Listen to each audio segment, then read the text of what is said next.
જય શ્રીમન નારાયણ. રામાનુજદાસ શ્રીમાન ગટ્ટુ વેણુગોપાલ સ્વામી દ્વારા વર્ણન કરેલ શ્રીમદ ભગવદ્ ગીતાનું ગુજરાતી ભાષાંતર હું આપને કહી રહી છું. અધ્યાય 11 વિશ્વરૂપ સંદર્શન યોગ. શ્લોક 14. તતઃ સ વિસ્મયાવિષ્ટો હૃષ્ટરોમા ધનંજયઃ પ્રણમ્ય શિરસા દેવં કૃતાંજલિઃ અભાષત. ઓમ. ગીતાચાર્ય શ્રી કૃષ્ણ પરમાત્મા અર્જુન સાથે આપણને બધાને વિશ્વરૂપ સંદર્શન યોગ શીખવી રહ્યા છે. સંજય ધૃતરાષ્ટ્રને કહે છે, હે રાજા ધૃતરાષ્ટ્ર, શ્રી કૃષ્ણ પરમાત્માના વિશ્વરૂપને જોઈને અર્જુન આશ્ચર્યથી અભિભૂત થયો છે. અત્યંત આનંદને કારણે અર્જુનના રૂવાડા ઊભા થઈ ગયા છે. અર્જુને મસ્તક નમાવીને શ્રી કૃષ્ણ પરમાત્માને નમસ્કાર કર્યા અને હાથ જોડીને બોલ્યો. આ પ્રમાણે સંજય શ્રી કૃષ્ણ પરમાત્માના વિશ્વરૂપને જોયા પછી અર્જુનમાં થયેલા પરિવર્તન વિશે ધૃતરાષ્ટ્રને વર્ણન કરી રહ્યા છે. આ સમગ્ર બ્રહ્માંડમાં સર્વત્ર પરમાત્માની ઉપસ્થિતિની અનુભૂતિ એ શ્રી કૃષ્ણ પરમાત્માના વિશ્વરૂપનું દર્શન કરવા સમાન છે. તે સમજ સાથે ચાલો આપણે આ જગતના સર્વે જીવો પ્રત્યે દયાળુ બનીએ, વડીલો પ્રત્યે નમ્ર અને આજ્ઞાકારી બનીએ. શ્રી કૃષ્ણ પરમાત્માનું શરણ લઈ આપણા જીવનને અર્થપૂર્ણ બનાવવાનો પ્રયાસ કરતા ચાલો આપણે બધા સંજયના શબ્દોનું આ શ્લોક સ્વરૂપે પુનરાવર્તન કરીએ. તતસ્સ વિસ્મયાવિષ્ટો હૃષ્ટરોમા ધનંજયઃ પ્રણમ્ય શિરસા દેવં કૃતાંજલિઃ અભાષત. શ્રી કૃષ્ણ પરમાત્માએ આખી ભગવદ્ ગીતાનો સાર અધ્યાય 18ના શ્લોક 65 થી 70માં 8 ઉપદેશ દ્વારા કહ્યો છે.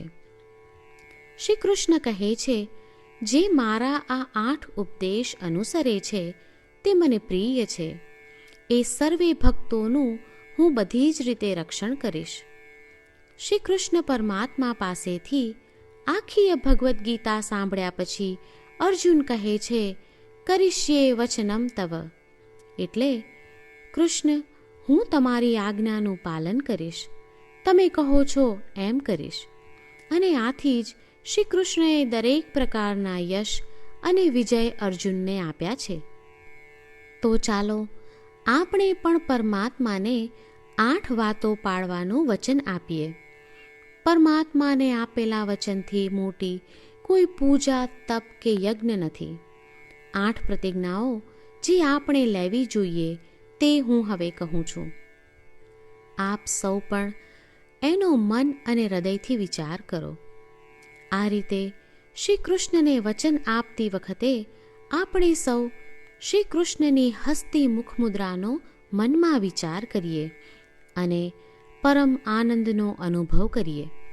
જય શ્રીમન નારાયણ. આપણા 8 વચનો આ પ્રમાણે છે. આપણું પહેલું વચન, હે શ્રીમન નારાયણ, તમારા ઉપદેશ પ્રમાણે હું હંમેશા તમારું ધ્યાન અને ચિંતન કરીશ. આપણું બીજું વચન, હે શ્રીમન નારાયણ, તમે કહ્યું છે તેમ હું સદાય તમારી ભક્ત રહીશ. આપણું ત્રીજું વચન, હે શ્રીમન નારાયણ, હું મારા કર્મો તમને સંતોષ થાય તેમ અને તમારી સેવા માટે કરીશ. આપણું ચોથું વચન, હે શ્રીમન નારાયણ, તમે અનુસરવા કહ્યું છે તેમ મને પૂર્ણ શ્રદ્ધા છે કે હું તમારી છું. હું સદાય મારા હાથ જોડી તમને નમસ્કાર કરીશ, તમારી ભક્તિ કરીશ. આપણું 5મું વચન: હે શ્રીમન્નારાયણ, હું તમારા શબ્દો યાદ કરું છું. મામેકમ શરણમ વ્રજ.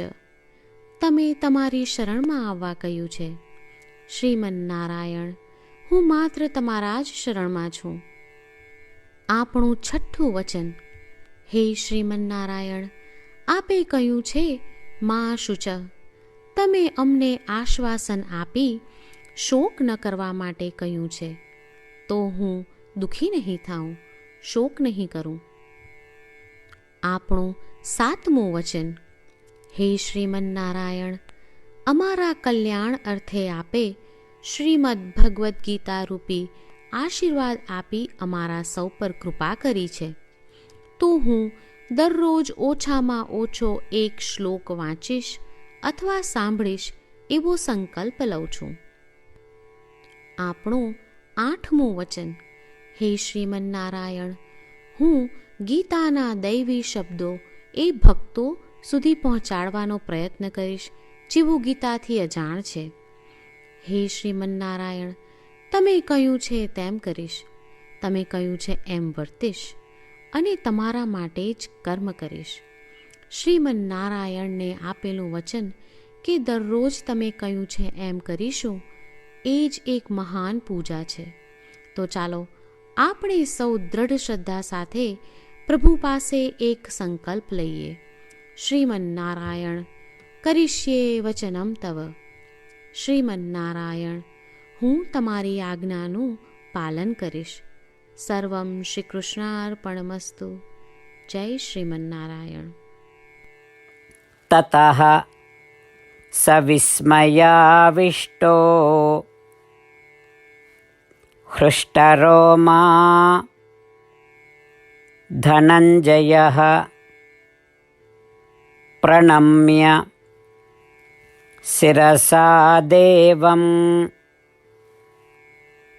કૃતાંજલિઃ